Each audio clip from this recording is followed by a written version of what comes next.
أعوذ بالله من الشيطان الرجيم بسم الله الرحمن الرحيم.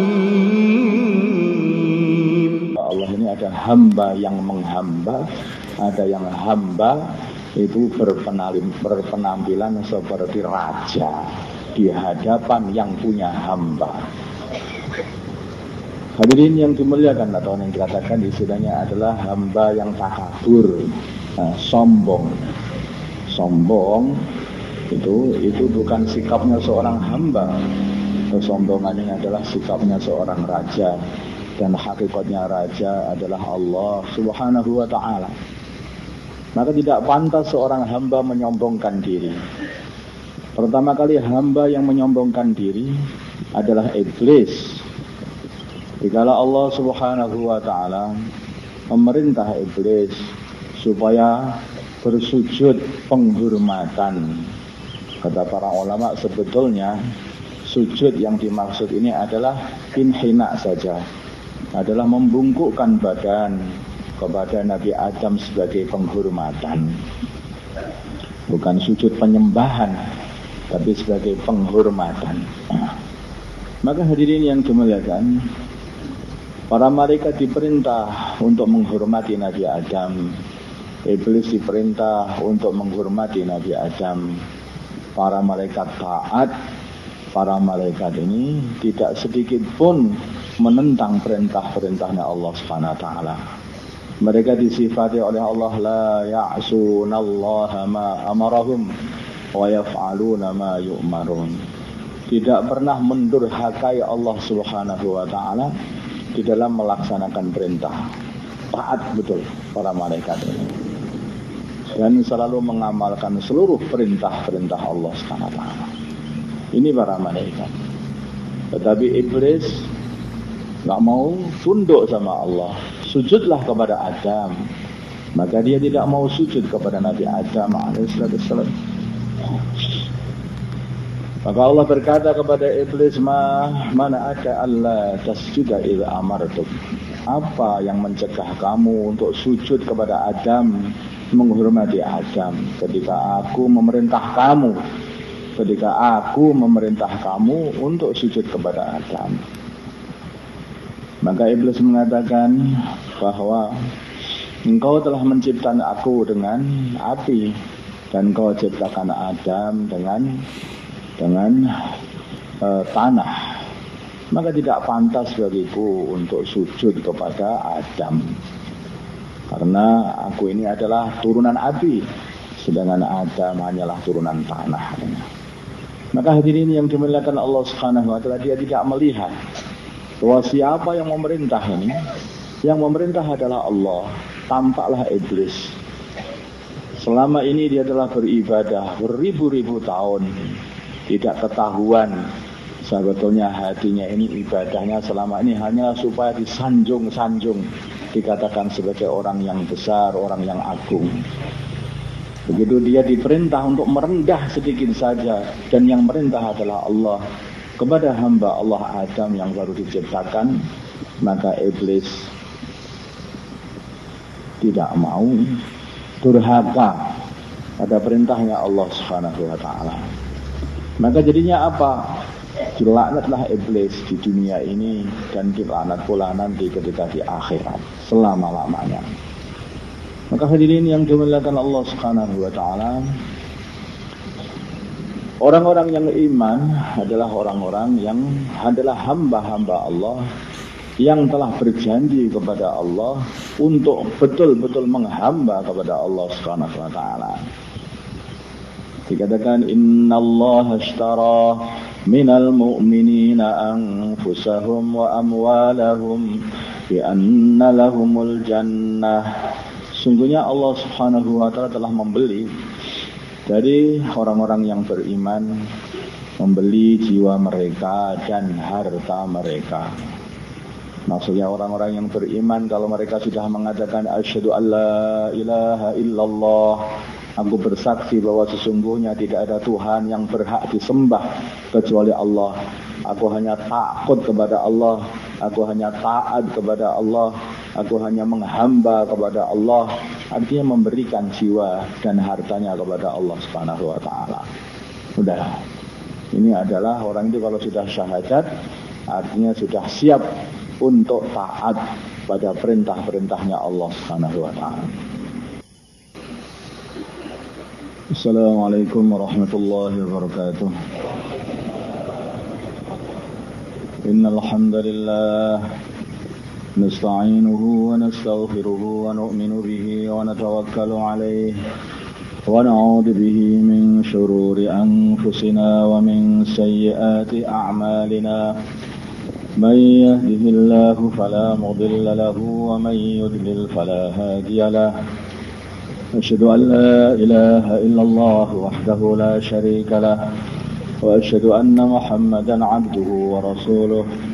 Allahumma salli ala sayyidina Muhammad wa ala ali sayyidina Muhammad wa ala ashabi sayyidina Muhammad wa tabi'in ajma'in, amma ba'd.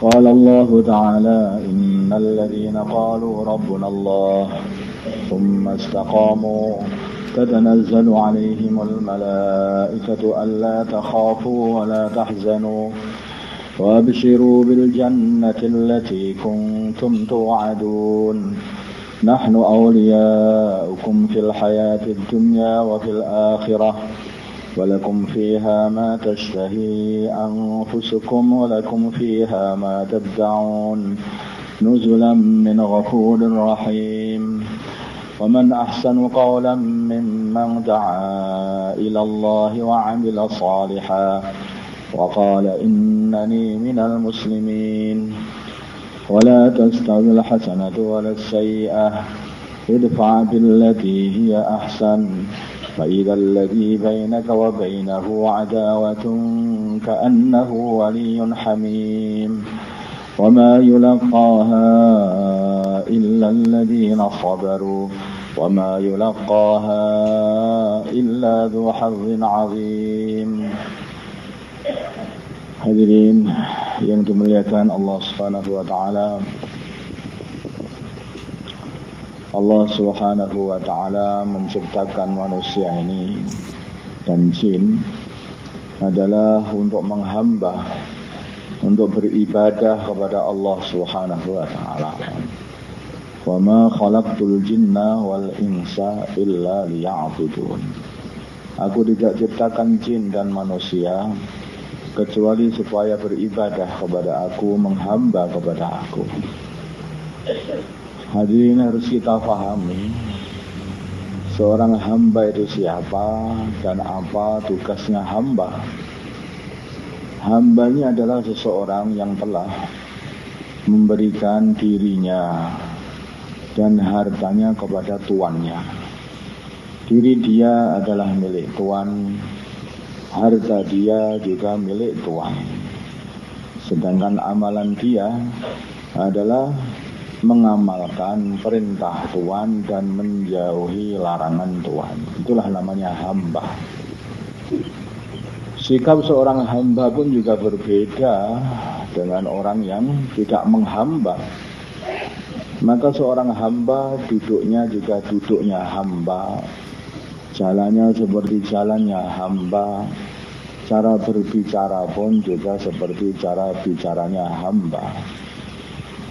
Maka hadirin yang dimuliakan Allah Subhanahu wa taala, baginda Nabi kita Muhammad sallallahu alaihi wasallam suatu kali beliau duduk makan bersama sahabat-sahabatnya. Beliau duduk dengan nongkrong begitu, mendirikan kedua betisnya, kemudian duduk di tanah makan bersama sahabatnya. Maka ada seorang wanita melewati majelis baginda Nabi Muhammad SAW. Maka wanita itu berkata, wong laki-laki duduk kayak hamba saja. Nah, mestinya laki-laki harus duduk sing gagah begitu ternyata. Cocoknya itu.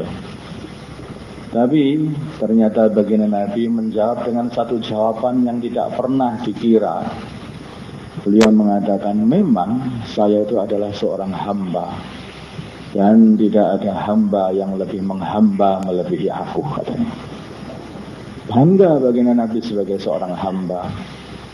Beliau mengatakan, aku berjalan seperti jalannya hamba, aku duduk seperti duduknya hamba, aku makan seperti makannya hamba. Dikatakan kalau makan, beliau ini makannya dengan cara duduk mustaufiz, yaitu duduknya seorang yang siap untuk berdiri. Kenapa berbuat seperti ini? Dia namanya hamba, siap dipanggil oleh tuannya. Infiru khifafan wa thiqala.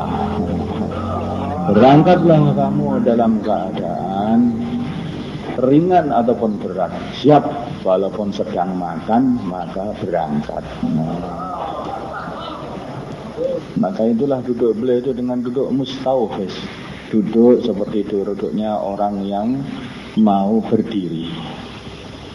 Maka hadirin yang dimuliakan, kita harus pahami seluruh orang yang di dunia ini, yang wujud di dunia ini semuanya, hakikatnya adalah hamba-hamba Allah Subhanahu wa Ta'ala. Apakah itu manusianya ataupun hewannya, ataupun jinnya ataupun setannya, semuanya adalah hamba-hamba Allah. Tetapi di antara hamba-hamba Allah ini ada hamba yang menghamba, ada yang hamba itu berpenampilan seperti raja di hadapan yang punya hamba. Hadirin yang dimuliakan, atau yang dikatakan istilahnya adalah hamba yang takabur, sombong. Sombong itu bukan sikapnya seorang hamba.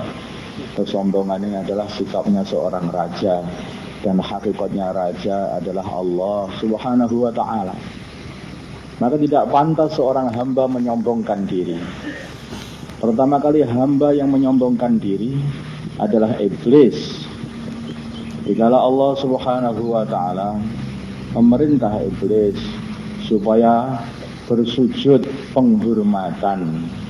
Kata para ulama, sebetulnya sujud yang dimaksud ini adalah inhina saja, adalah membungkukkan badan kepada Nabi Adam sebagai penghormatan. Bukan sujud penyembahan, tapi sebagai penghormatan.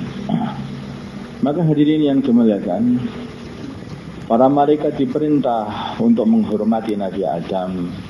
Iblis diperintah untuk menghormati Nabi Adam. Para malaikat taat. Para malaikat ini tidak sedikit pun menentang perintah-perintahnya Allah Subhanahu wa Ta'ala. Mereka disifati oleh Allah, la ya'sunallaha ma amarahum wa yaf'aluna ma yu'marun. Tidak pernah mendurhakai Allah Subhanahu wa Ta'ala di dalam melaksanakan perintah. Taat betul para malaikat ini, dan selalu mengamalkan seluruh perintah-perintah Allah Subhanahu wa Ta'ala. Ini para malaikat. Tetapi iblis nggak mau tunduk sama Allah. Sujudlah kepada Adam. Maka dia tidak mau sujud kepada Nabi Adam alaihissalam. Maka Allah berkata kepada iblis, mana aka alla tasjuda idza amartuk. Apa yang mencegah kamu untuk sujud kepada Adam, menghormati Adam ketika aku memerintah kamu? Ketika aku memerintah kamu untuk sujud kepada Adam. Maka iblis mengatakan bahwa engkau telah menciptakan aku dengan api, dan engkau ciptakan Adam dengan tanah. Maka tidak pantas bagiku untuk sujud kepada Adam, karena aku ini adalah turunan api, sedangkan Adam hanyalah turunan tanah. Maka hadirin yang dimuliakan Allah Subhanahu wa Ta'ala, dia tidak melihat bahwa siapa yang memerintah ini. Yang memerintah adalah Allah. Tampaklah iblis. Selama ini dia telah beribadah beribu-ribu tahun, tidak ketahuan sebetulnya hatinya ini ibadahnya selama ini hanyalah supaya disanjung-sanjung, dikatakan sebagai orang yang besar, orang yang agung. Begitu dia diperintah untuk merendah sedikit saja, dan yang merintah adalah Allah, kepada hamba Allah Adam yang baru diciptakan, maka iblis tidak mau, durhaka pada perintahnya Allah Subhanahu wa taala. Maka jadinya apa? Dilaknatlah iblis di dunia ini dan dilaknat pula nanti ketika di akhirat selama-lamanya. Maka hadirin yang dimuliakan Allah Subhanahu wa taala, orang-orang yang iman adalah orang-orang yang adalah hamba-hamba Allah yang telah berjanji kepada Allah untuk betul-betul menghamba kepada Allah Subhanahu wa taala. Dikatakan innallaha ashtara minal mu'minina anfusahum wa amwalahum bi anna lahumul jannah. Sungguhnya Allah Subhanahu wa taala telah membeli dari orang-orang yang beriman, membeli jiwa mereka dan harta mereka. Maksudnya orang-orang yang beriman kalau mereka sudah mengatakan asyhadu alla ilaha illallah, aku bersaksi bahwa sesungguhnya tidak ada Tuhan yang berhak disembah kecuali Allah.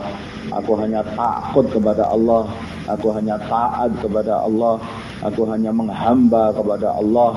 Artinya memberikan jiwa dan hartanya kepada Allah Subhanahu wa taala. Sudah. Ini adalah orang itu kalau sudah syahadat, artinya sudah siap untuk taat pada perintah-perintahnya Allah Subhanahu wa taala.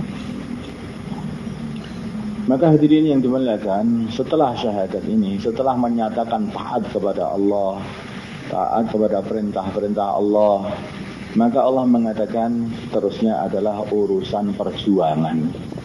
Bukan sholat, bukan zakat, tapi adalah urusan perjuangan.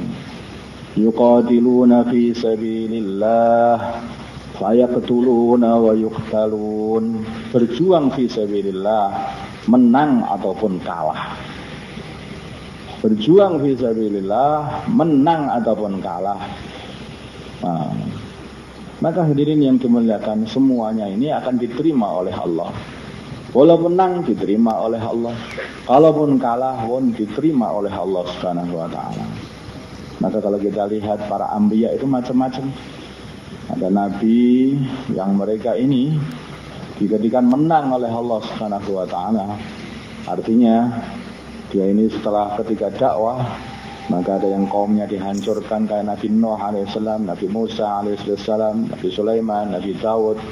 Tapi ada nabi yang akhirnya itu adalah malah dibunuh oleh kaumnya. Seperti Nabi Yahya alaihissalam, Nabi Zakaria alaihissalam, Nabi Isa alaihissalam. Itu semua amalan mereka para anbiya adalah diterima oleh Allah Subhanahu wa taala. Diterima oleh Allah Subhanahu wa taala. Maka dalam perjuangan ini pun juga seperti itu. Apakah kita dapat mentaskil ataupun tidak dapat mentaskil, maka kita pun cepat dapat pahala. Apakah nanti ada yang mau keluar atau enggak ada yang keluar, tetap dapat pahala. Jadi orang iman itu mudah. Qadiluna fi sabilillah fayaqtuluna wa yuqtalun. Wa'dan alaihi haqqan fit Taurat wal Injil wal Quran. Ini adalah janji dari Allah Subhanahu wa taala di dalam Taurat, Injil dan Quran. Semua ajaran sama. Yaitu ketika orang sudah menyatakan iman kepada Allah Subhanahu wa taala, maka amalan pertama adalah memperjuangkan iman itu sendiri. Memperjuangkan iman itu sendiri.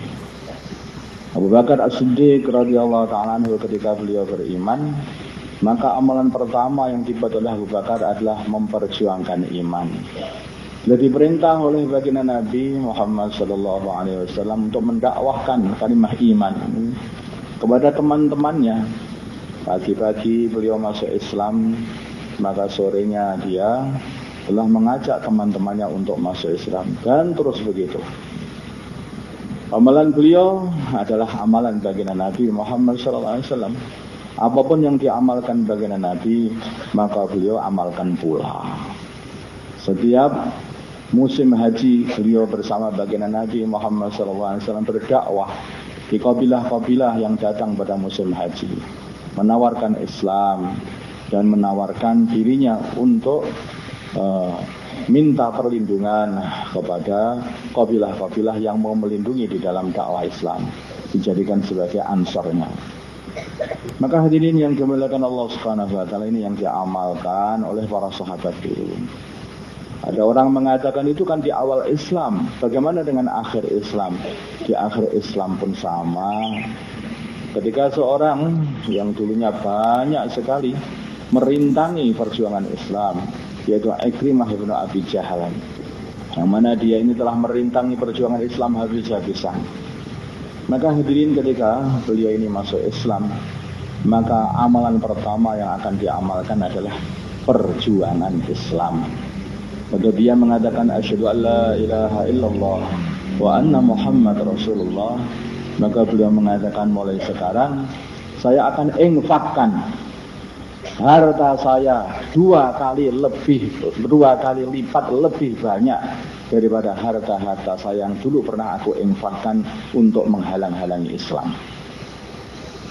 Mulai sekarang saya akan infakkan harta saya 2 kali lebih banyak untuk perjuangan Islam, melebihi dari dulu harta saya telah aku infakkan untuk menghalang-halangi Islam. Maka hadirin yang dimuliakan Allah Subhanahu wa taala, ya tentu saja orang tanah yang nalkin syahadat itu juga baginda Nabi. Orang mengatakan syahadat langsung siap, yaitu untuk memperjuangkan agama dan berkorban habis-habisan. Berkorban habis-habisan.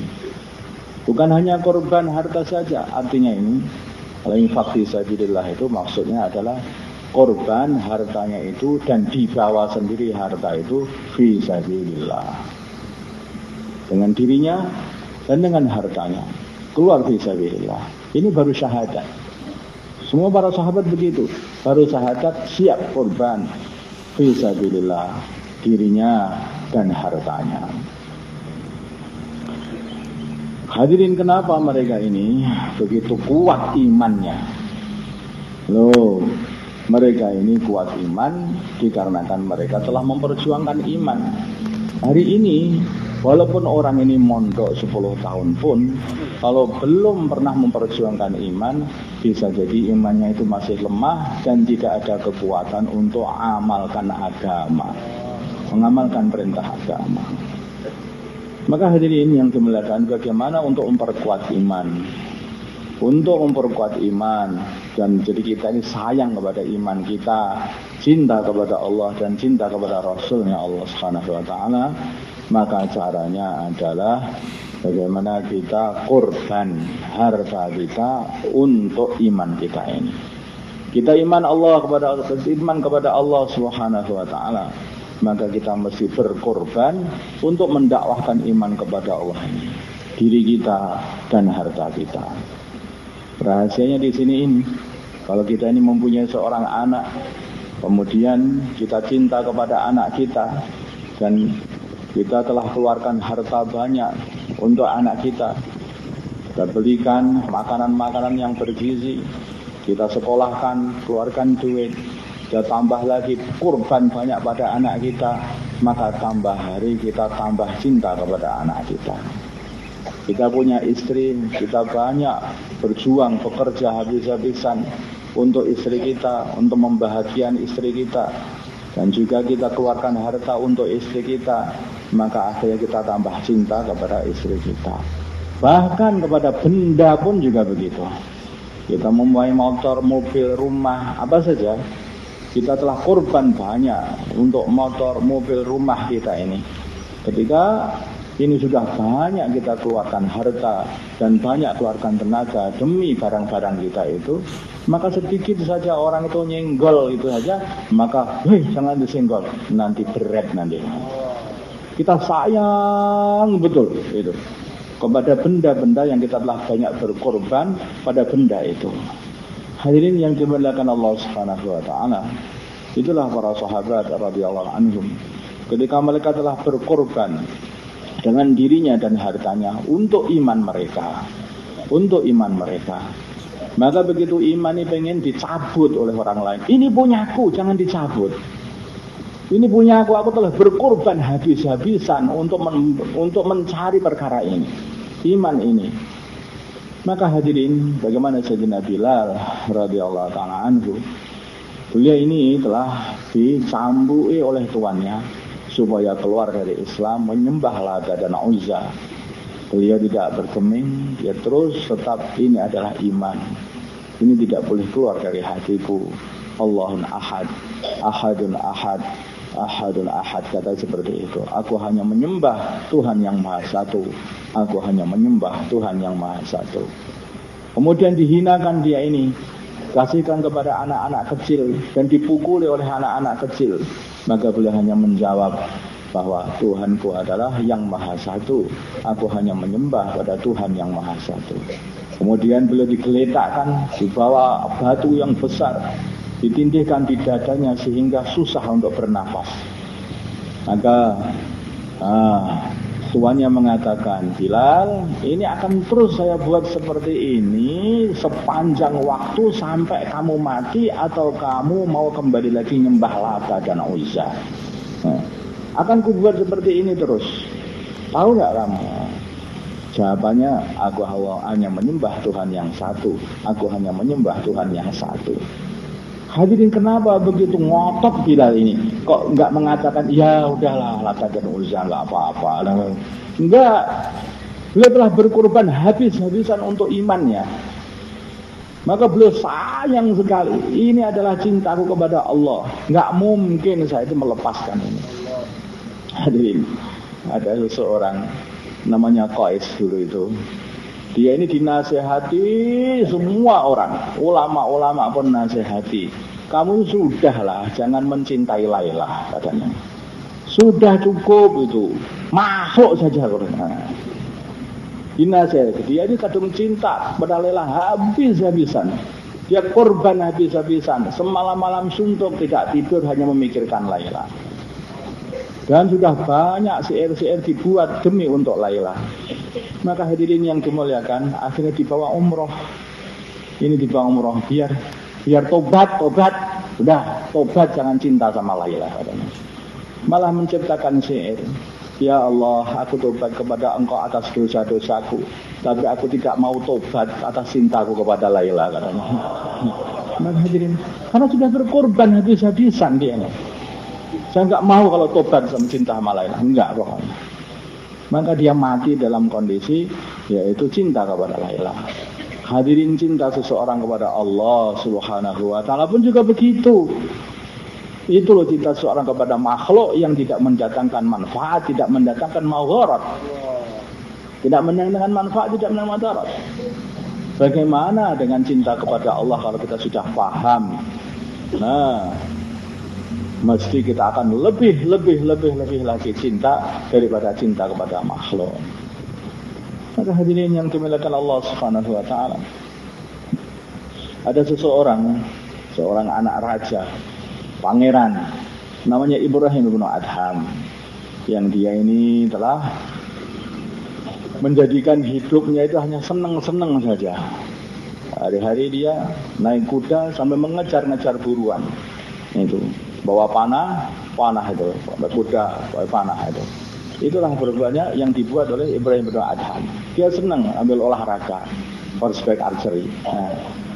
Maka hadirin yang dimuliakan, suatu kali dia mendapatkan bisikan di dalam hatinya sebetulnya, tapi perasaan di kupingnya. Wahai Ibrahim, apa untuk ini kamu itu dibuat? Dia tengok apa ini ya? Ada suaranya. Teruskan lagi dia bermain, berburu. Datang lagi suara yang sama, wahai Ibrahim, apakah seperti ini kamu dibuat oleh Allah? Akhirnya suara yang ketiga datang lagi yang sama, wahai Ibrahim, apakah untuk seperti ini kamu dicipta oleh Allah? Maka langsung dia turun dari kudanya, sujud, ya Allah, saya tidak untuk seperti ini engkau ciptakan ya Allah, katanya. Dah tobat, dah. Begitu langsung tinggalkan semuanya. Dia jadi cinta kepada Allah Subhanahu wa ta'ala. Dia ketemu sama pengembala, wahai pengembala, aku pengen bajumu itu, aku kasih bajuku ini. Baju yang mahal, baju seorang anak raja. diberikan kepada pengembala, baju pengembala dipilih, lebih baik aku pakai baju yang seperti ini biar dicintai oleh Allah. Menghamba, yo hamba, ya mestinya itu berpenampilan seperti hamba. Seperti Nabi mengatakan, yaitu tidak ada hamba yang lebih menghamba melebihi aku. Maka hadirin yang dimuliakan Allah Subhanahu wa taala, sampai para ulama mengatakan al-badzazah minal iman. Gembel itu adalah bagian daripada iman. Ya, jangan maksudnya bukan bau, Nabi juga wangi, bukan bau itu. Maksudnya pakai pakaian yang sederhana. Apa-apa serba sederhana, hidup dengan sederhana. Itulah kehidupan hamba. Jangan berlagak seperti raja, apalagi kayak Raja Fir'aun. Lebih-lebih lagi. Yang raja hanyalah Allah Subhanahu wa taala, kita hanyalah hamba. Maka beliau melakukan perjalanan langsung ingin bertobat, yaitu perjalanan menuju Mekah. Di dalam perjalanan ini beliau berdakwah. Dakwah sana, dakwah sini. Banyak orang yang masuk Islam, banyak orang jadi muridnya. Terus topo lelono, jajah desa milangkori. Dari kampung ke kampung, dari rumah ke rumah, beliau berdakwah. Terus sampai ke Mekah sana. Begitu sampai ke Mekah, dia sudah banyak sekali murid-murid yang ikut berdakwah pada beliau. Beliau mengajari supaya apa-apa itu selalu ikhlas karena Allah, cinta karena Allah, marah karena Allah, melihat karena Allah, mendengar karena Allah. Nah, semuanya karena Allah. Hadirin yang dimuliakan, begitu beliau sudah sampai ke Mekah, kemudian duduk di Matof, yaitu tempat untuk tawaf itu. Maka beliau melihat ada satu rombongannya orang yang gagah-gagah. Kemudian di tengah-tengah rombongan itu ada anak muda yang ganteng. Maka beliau lihat saja. Nah, murid-muridnya melirik. Oh, Syekh ini sudah tidak karena Allah. Syekh ini sudah tidak karena Allah lagi. Syekh yang karena Allah, kata muridnya itu. Kamu nggak paham katanya. Mereka itu orang-orang yang gagah-gagah itu adalah pengawal-pengawalku dulu ketika aku masih di sana. Nah, masih di istana sana. Dan anak muda yang ganteng itu adalah anakku katanya. Kenapa mereka datang ke sini? Ternyata anak ini terus nyari bapaknya, dapat berita katanya bapaknya ada di Mekah. Ibrahim bin Adham tidak sabar. Maka akhirnya beliau peluk anaknya, aku adalah bapakmu. Nah, maka dipeluk. Tapi begitu dipeluk, beliau mengatakan, Masya Allah, aku telah meninggalkan rumah itu karena cintaku kepada Allah. Biar aku ini tidak balik lagi ke rumah, tidak balik lagi ke dunia. Lah kok sekarang kelihatannya hatiku sudah mulai condong, pengen balik lagi ke rumah, jadi raja lagi. Ya Allah, kalau gara-gara anakku ini aku pengen pulang lagi, matikan saja anakku katanya. Mati seketika anaknya itu malahan.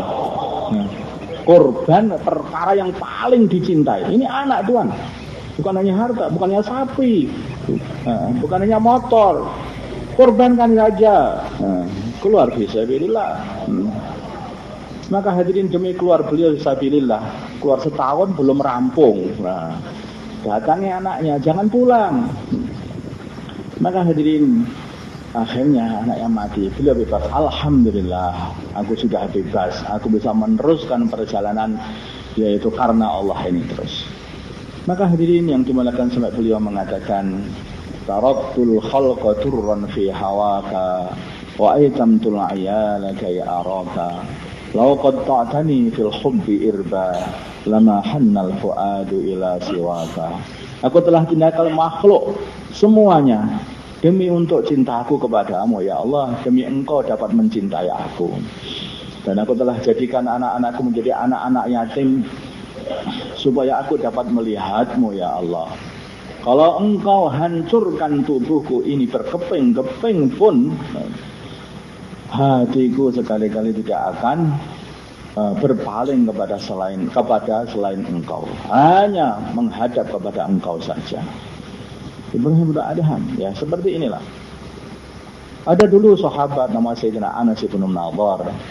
Beliau ini pernah ketinggalan suatu perkara yang hebat, yaitu awal perjuangan Islam, perang Badar. Maka beliau sangat susah sekali, sangat susah betul-betul mendalam sampai ke dalam hati. Ketinggalan taskil, ya, ketinggalan taskil susah para sahabat itu. Bukan seneng, tapi susah. Alhamdulillah selamat. Enggak, susah. Ya Allah, saya sudah ketinggalan taskil Badar ya Allah. Seumpama nanti ada takazah lagi, taskilan lagi hari ini, maka aku siap untuk akan siap untuk berangkat dan tidak akan pulang lagi. Ini Sayyidina Anas bin Nadhr, ini pamannya Anas bin Malik. Anas bin Nadhr ini. Jadi keluarga Anas bin Malik ini orang hebat-hebat tuan. Pamannya ada dua. Pertama Anas bin Nadhr, ini berkata seperti itu.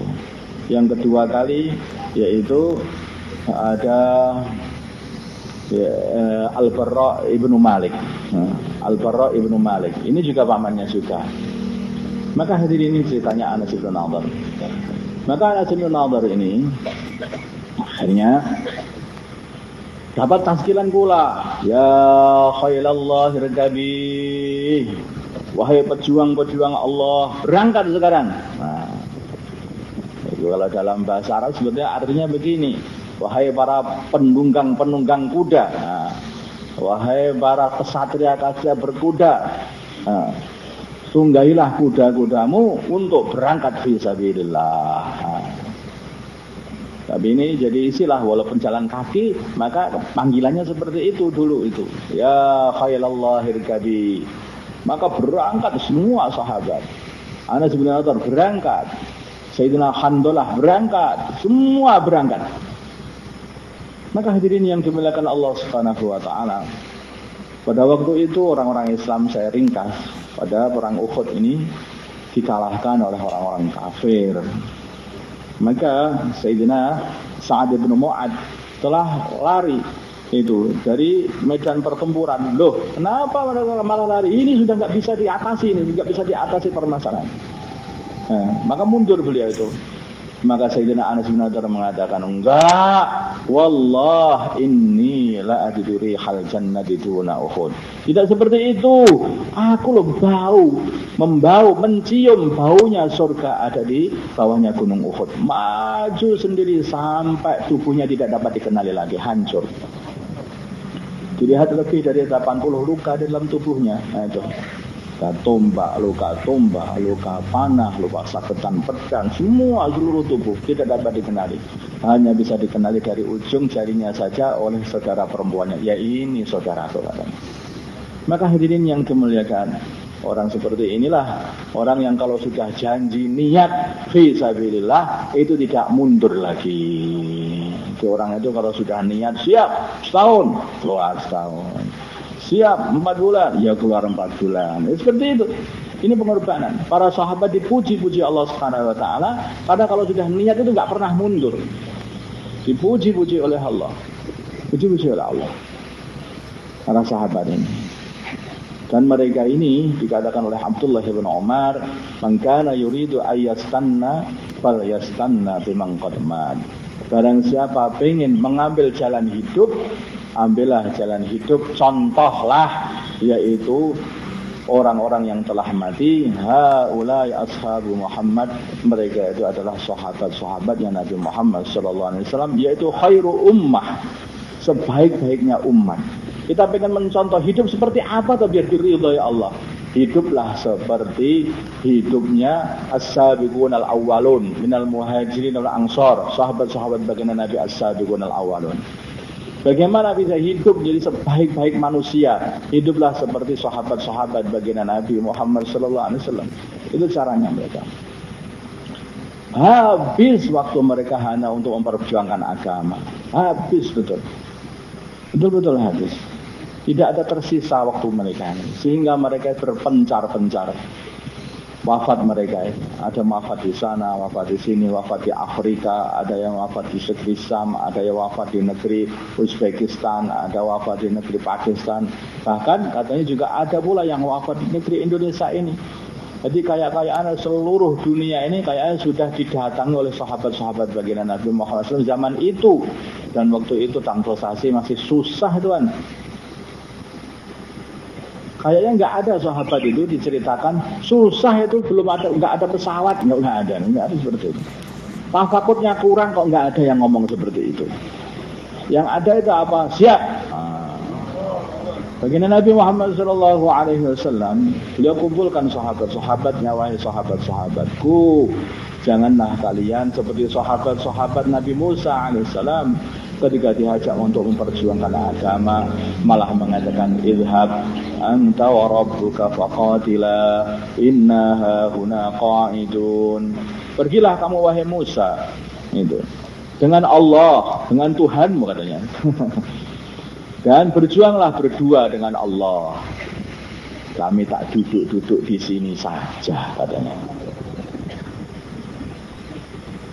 Ini kelihatannya untuk siapa ayat ini kira-kira gitu. Isone naskil tok wae ra gelem mangkat. Mangkat to dhewe kono lho. Maka hadirin yang dimuliakan Allah Subhanahu wa taala, beruntunglah ada orang yang mengajak. Beruntung dari orang mengajak. Karena dengan ajakan itulah akan wujud nanti suatu amalan. Tidak ada amalan kecuali dimulai dari ajakan. Nggak mungkin. Seorang anak bisa sholat berjamaah di masjid itu dimulai dari ajakan orang tuanya atau kakaknya atau teman-temannya untuk sholat di masjid. Tidak ada amalan buruk ataupun baik ataupun buruk, itu semuanya itu bermula dari satu ajakan. Apakah itu sholat, apakah itu zakat, apakah itu puasa, semuanya dari ajakan. Bahkan keburukan pun juga seperti itu.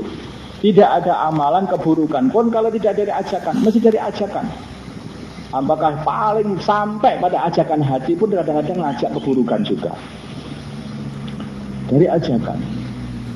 Hadirin yang dimuliakan Allah Subhanahu wa taala, begitu lemahnya manusia, diajak ke kanan, diajak ke kiri, dipengaruhi kanan, ke kanan, dipengaruhi kiri, sampai Nabi kita Muhammad SAW mengatakan bahwa kullu mauludin yuladu 'alal fitrah fa abawahu yuhawwidanihi aw yunassiranihi aw yumajjisanihi. Setiap bayi yang dilahirkan adalah dilahirkan atas Islam. Jadi bayi itu setiap lahir itu sudah ada Islam pada dirinya. Dia sudah tahu bahwa Tuhanku adalah Allah Subhanahu wa taala. Tapi ajakan dalam keluarga itu, bimbingan dalam keluarga, suasana dalam keluarga, suasana dari orang tuanya, itulah yang menjadikan bayi mengikuti orang tuanya. Kalau lahir di keluarga Yahudi, maka jadilah jadi orang-orang Yahudi. Jadilah orang-orang Nasrani. Jadilah orang-orang Majusi. Ini permasalahan seperti ini. Artinya sangat-sangat terpengaruh. Manusia sangat terpengaruh dengan kanan dan kirinya.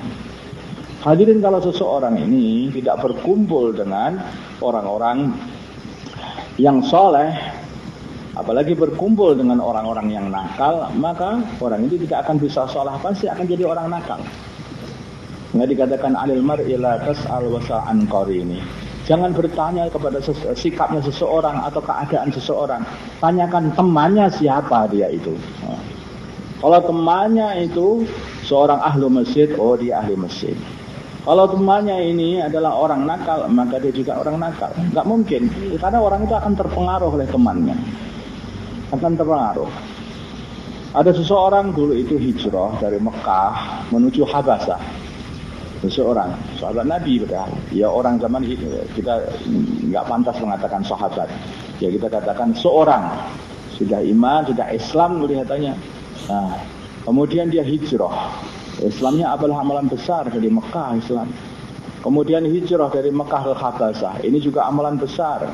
Tetapi satu amalan saja yang tidak diperhatikan dia. Dia tidak kumpul dengan orang-orang Islam. Dia berkumpul dengan orang-orang Nasrani Habasah. Maka dia makan bareng, minum bareng, ngobrol bareng, terus setelah terjadi mawaddah. terjadi cinta satu sama lain antara dia ini dengan orang-orang Nasrani yang ada di sana. Apa yang terjadi? Maka dia melepas Islam dan akhirnya ikut Nasrani, murtad. Hadirin, karena apa? Karena tidak berkumpul.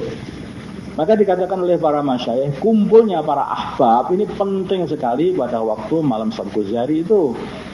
Kalau kita ini tidak kumpul dengan ahli dakwah, maka akhirnya melemahlah dakwah kita.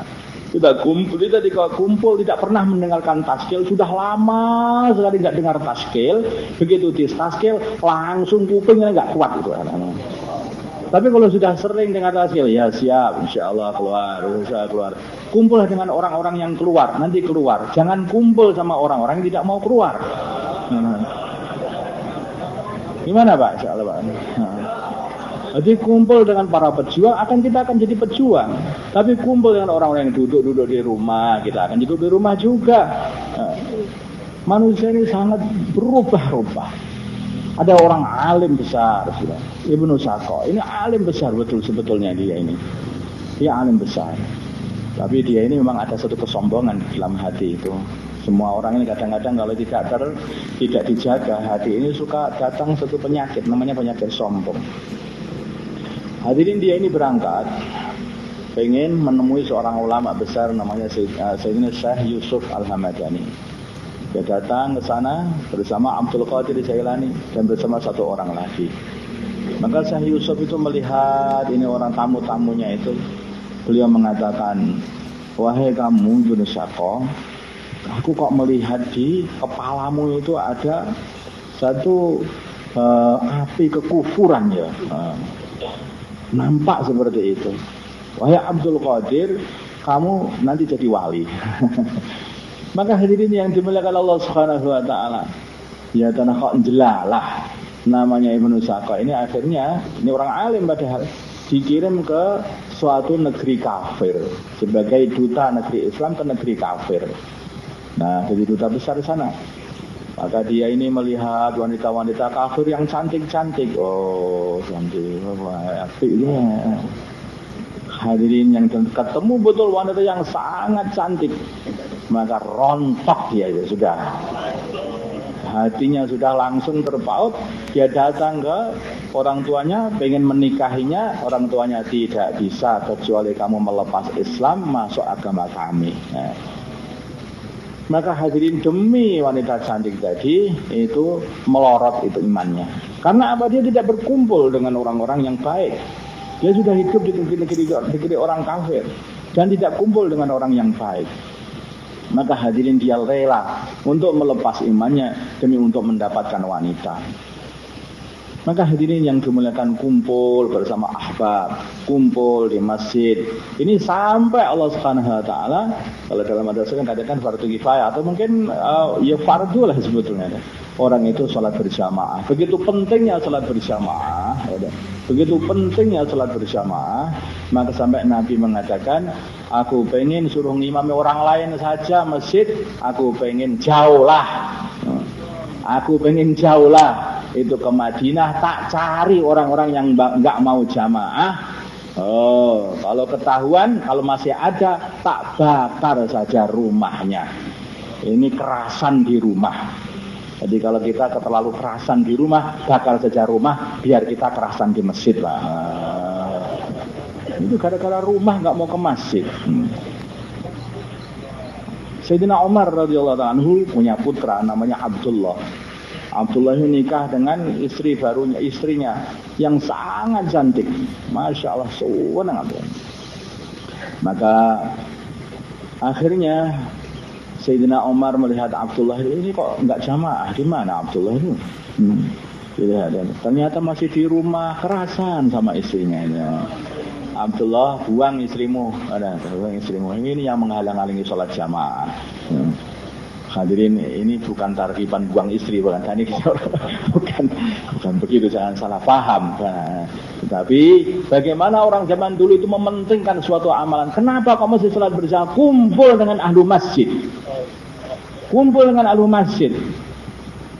Sampai 5 waktu coba. Jadi anjurkan sholat berjamaah 5 waktu kumpul dengan ahli masjid. Yang mana di masjid pada waktu itu hidup suasana dakwah, ta'lim wa ta'alum, dzikir ibadah dan khidmat. Maka terjadilah suasana islami di dalam masjid itu. Kalau kita hanya di rumah saja, suasana apa di sana?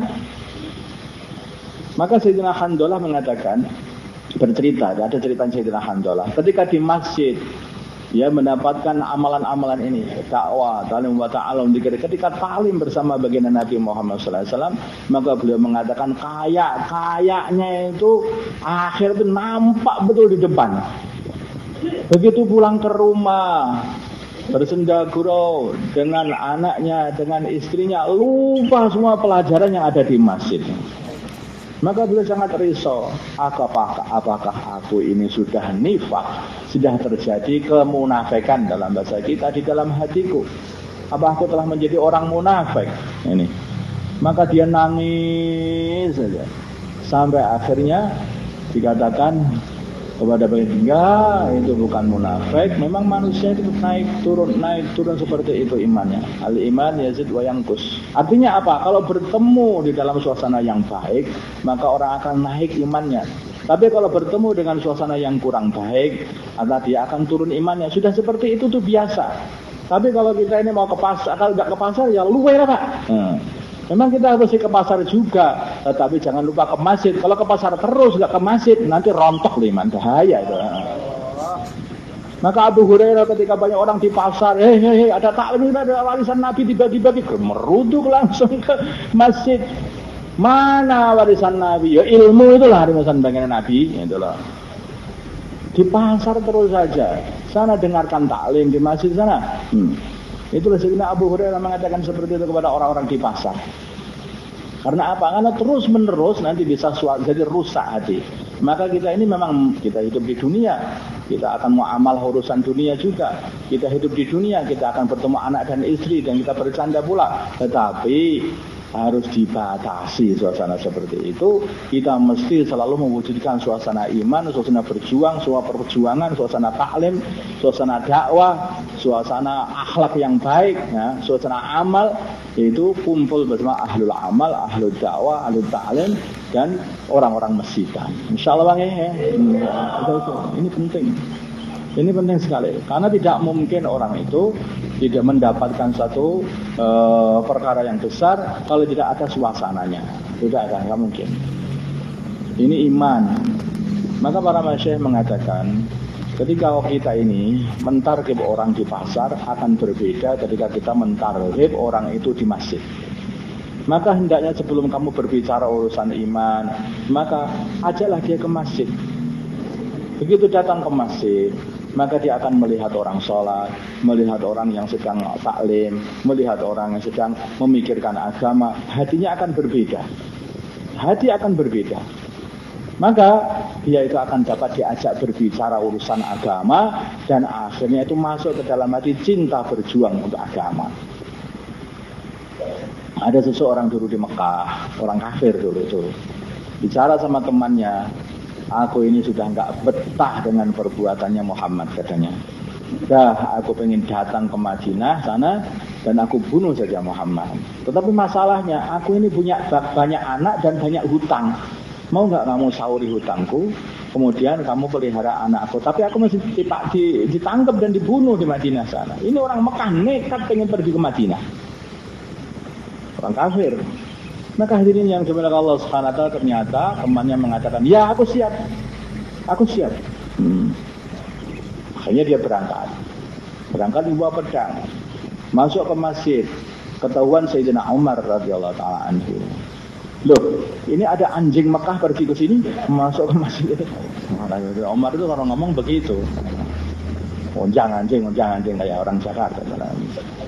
Maka hadirin yang dimuliakan Allah Subhanahu wa taala, maka akhirnya oleh Sayyidina Umar dipegang orang itu, talinya pedang itu dipulingkarkan di lehernya itu sampai nggak bisa bernafas. Dibawa ke baginda Nabi orang berbahaya ini.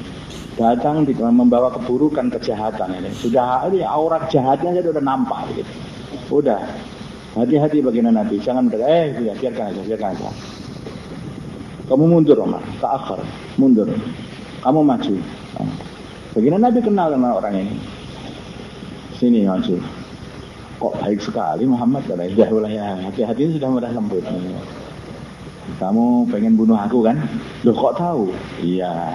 Kamu di dekat Ka'bah bilang sama temanmu pengen bunuh aku, kemudian temanmu yang bagian menyelesaikan hutang-hutangmu dan anak-anakmu sepeninggal kamu. Iya, betul kok tahu tuh dari Allah saya kata. Asyhadu an la ilaha illallah wa anna Muhammad Rasulullah. Kata para ulama, beliau mengatakan bahwa kenapa begitu mudah ini orang ini datang untuk membunuh, tetapi kok terus malah masuk Islam. Dia masuk di masjid Nabi, Tuhan. Dia masuk di masjid Nabi itu.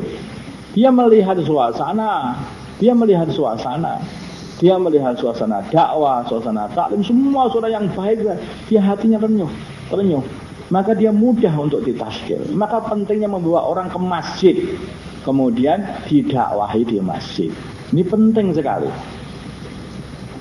Bahkan kenapa orang-orang Mekah ketika terjadi Fathu Mekah, mereka tidak masuk Islam langsung, Tuhan. Mereka tidak masuk Islam langsung. Mereka ini, Mekah ini, masjidnya Nabi Ibrahim, itu telah dibuat untuk menjadi penyembahan berhala. Tidak berfungsi seperti masjid semestinya. Jadi penyembahan berhala. Tapi begitu Fathu Mekah, masjid dikembalikan fungsinya semestinya. Berhala-berhala dihancurkan oleh baginda Nabi Muhammad SAW, dan suasana masjid dihidupkan lagi. Dakwah, ta'lim wa ta'alum dikira ibadah khidmat. Dihidupkan lagi. Maka semalam-malam suntuk, ada orang yang tawaf, ada orang yang sholat, ada orang yang baca Quran, ada semua ibadah habis-habisan, semalam-malam suntuk. Orang-orang Mekah ini, ketika kota Mekah sudah dimasuki orang Islam itu, tahun 8 Hijriah, mereka dengong saja, melihat suasana dan masuk di dalam suasana seperti itu. Dalam suasana masjid yang semestinya. Maka hadirin yang dimuliakan Allah Subhanahu wa taala, berbondong-bondong seketika orang Mekah itu masuk Islam. Kami belum pernah melihat Allah disembah seperti ini, katanya. Sungguh-sungguh seperti ini. Maka mereka berbondong-bondong masuk Islam. Saya seperti ini. Karena ada suasana. Sayyidina Umar radhiyallahu taala anhu, sudah masuk Islam dari mana? Walaupun tidak di masjid, tapi dia itu masuk di rumah yang rumahnya itu ada suasana seperti masjid, yaitu suasana ta'lim. Fatimah bintul Khattab, yang mana beliau ini adalah adiknya Sayyidina Umar radhiyallahu anhu. Beliau itu ingin berangkat untuk mencari baginda Nabi, untuk membunuh baginda Nabi. Tetapi dikasih tahu oleh orang, mau kemana? Mau cari Muhammad. Ini bikin resah saja katanya. Gak apa, bunuh katanya. Kamu tahu gak, adikmu sendiri udah masuk Islam. Nah, dia kaget, adikku masuk Islam, kurang ajar katanya. Sehari adiknya masuk ke rumah dipukul kepalanya sampai berdarah. Tapi dia melihat adiknya sedang taklim pada waktu itu. Dia melihat yang taklim, apa itu? Maka dibaca oleh Sayyidina Umar. Ternyata Taha ma anzalna 'alaikal qur'ana litashqa. Baca. Enak. Apa ini? Aku tak masuk Islam saja. Suasana taklim, masuk dalam suasana taklim, bahkan ikut baca taklim. Orang kafir ikut baca taklim.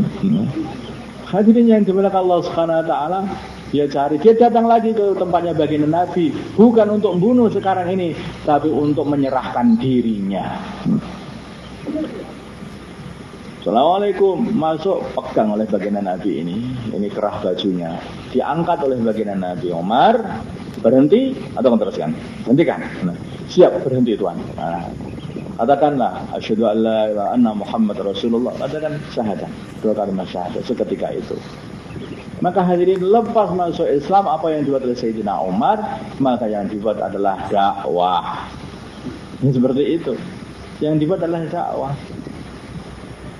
Ya, tentu saja dakwahnya orang macam-macamnya. Abu Dzar masuk Islam buat dakwah. Sayyidina Umar masuk Islam buat dakwah.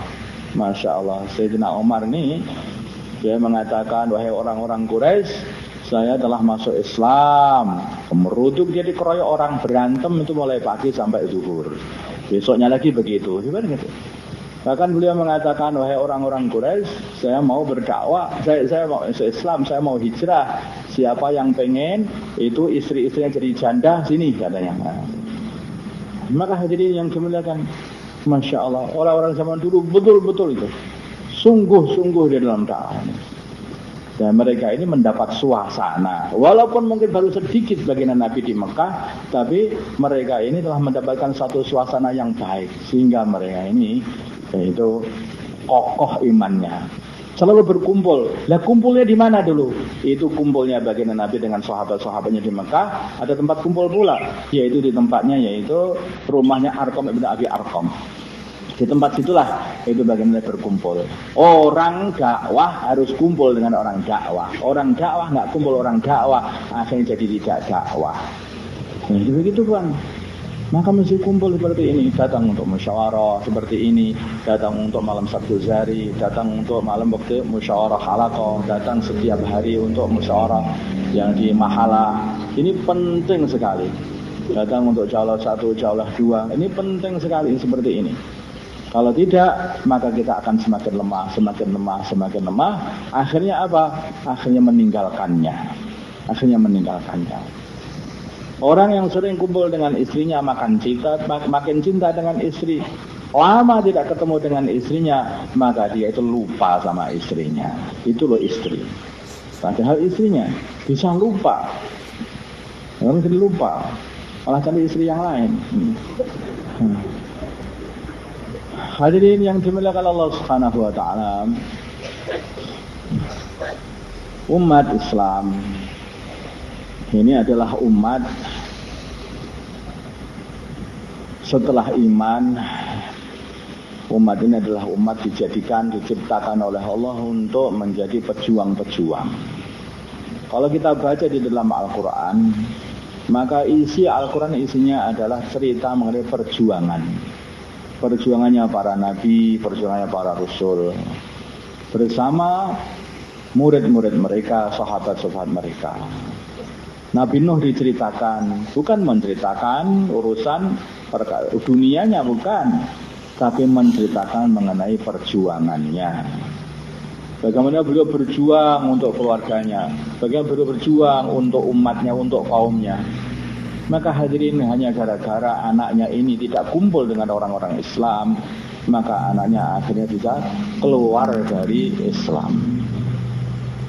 Wa nada Nuhun ibnahu wa kana fi ma'zili ya bunayya arkam ma'ana wa la takum ma'al kafirin. Kata Nabi Nuh, wahai anakku, ayo naik perahu bersama kami orang-orang yang beriman, janganlah kamu bersama orang-orang kafir.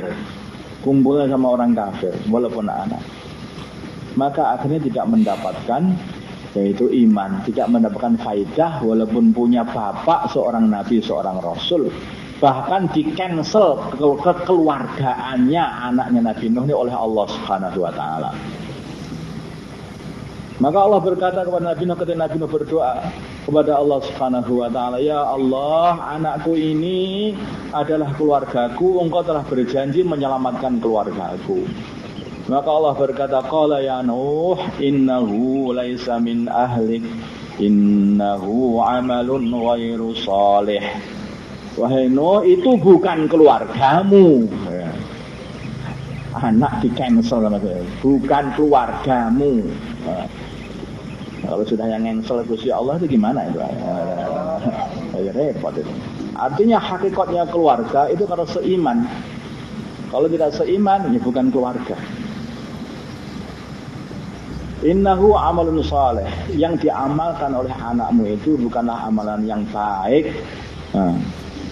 Bukan amalan yang baik. Itu adalah amalan buruk. Dia tidak beriman kepada Allah, kumpul dengan orang-orang yang tidak beriman.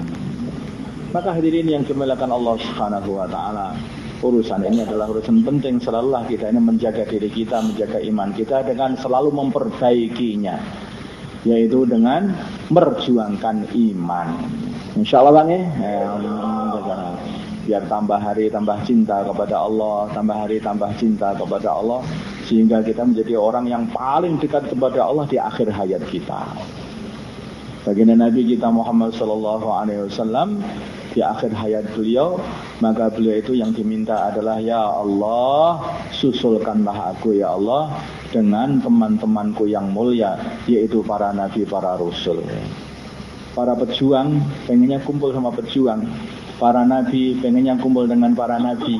Nah, baginda Nabi kebanggaan beliau itu adalah bisa kumpul dengan para pejuang sebelumnya, yaitu para nabi, para rasul. Ya Allah, kumpulkanlah aku, susulkan al-hikni bi rafiqil a'la. Susulkanlah aku dengan teman-temanku yang mulia. Ini di dunia. Beliau doanya seperti itu. Nabi Yusuf alaihissalatu wassalam, apa doanya? Sama dengan doanya baginda Nabi.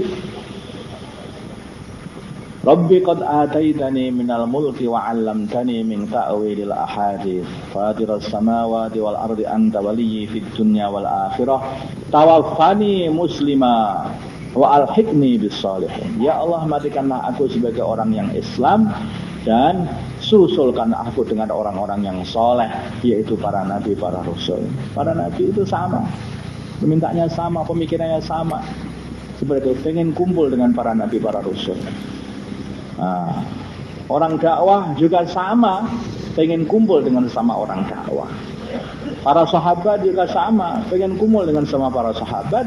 Maka Bilal menjelang wafat, beliau mengatakan, ghadan nalqal ahibbah Muhammadan wa hisbah.